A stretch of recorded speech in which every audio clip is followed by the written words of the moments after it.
farm to visit than the vegetables. As a healthy food advocate, I feel privileged to have grown up a rural person and to have had the real-life experience of pulling weeds, squishing potato bugs, canning vegetables, gutting a chicken, baking bread, and chopping wood for the cookstove. As a teenager, I felt deprived, but as an adult, I am grateful to know where food comes from and how much work it takes to produce it. My family is also extremely lucky that my dad bought almost worthless land in the 1960s that today is located near a major metropolitan area populated by a largely affluent and educated population. But most farmers, or people aspiring to be farmers, aren't so lucky. Fortunately, farmers' markets and similar venues help capture the excitement and nostalgia for farming, and for a simpler and healthier lifestyle. And they are delightful for the customers and can be profitable for farmers. But despite my first-hand knowledge of and appreciation for the immense benefits of CSAs and farmers' markets, they are only a small part of the fix for our dysfunctional food system. Food hubs, which aggregate and distribute local food, are beneficial for participating farmers and the purchasing food establishment. But so far, they must be subsidized by nonprofits or local governments because they are not self-sustaining. We must delve deeper into the history of the food system to have the knowledge to fix it. I decided to write this book because understanding the heartbreaking story of how we got here is not only fascinating, but necessary for creating the roadmap for changing the way we eat.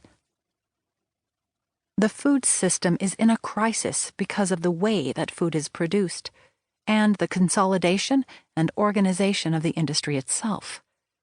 Solving it means we must move beyond the focus on consumer choice to examine the corporate, scientific, industrial, and political structures that support an unhealthy system.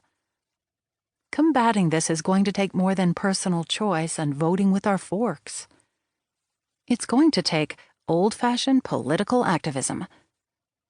This book aims to show what the problem is and why we must do much more than create food hubs or find more opportunities for farmers to sell directly to consumers. We must address, head-on, the Foodopoly, the handful of corporations that control our food system from seeds to dinner plates.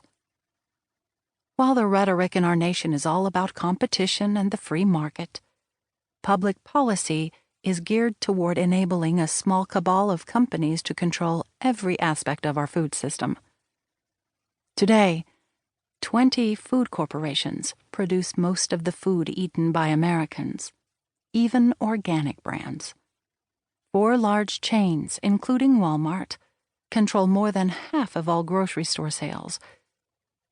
One company dominates the organic grocery industry, and one distribution company has a stranglehold on getting organic products into communities around the country. Further, science has been allowed to run amok. The biotechnology industry has become so powerful that it can literally buy public policy. Scientists have been allowed to move forward without adequate regulation, and they are now manipulating the genomes of all living things, microorganisms, seeds, fish, and animals. This has enabled corporations to gain control over the basic building blocks of life, threatening the integrity of our global genetic commons and our collective food security. Biotechnology has moved into the world of science fiction, as scientists actually seek to create life forms and commercialize them. Reining in and regulating the biotechnology industry is critical to reforming the dysfunctional food system. These structural flaws are often overlooked by the good food movement, which focuses on creating an alternative model from the ground up that will eventually overtake the dysfunctional system. However, this approach raises the question, for whom and how many? A look at the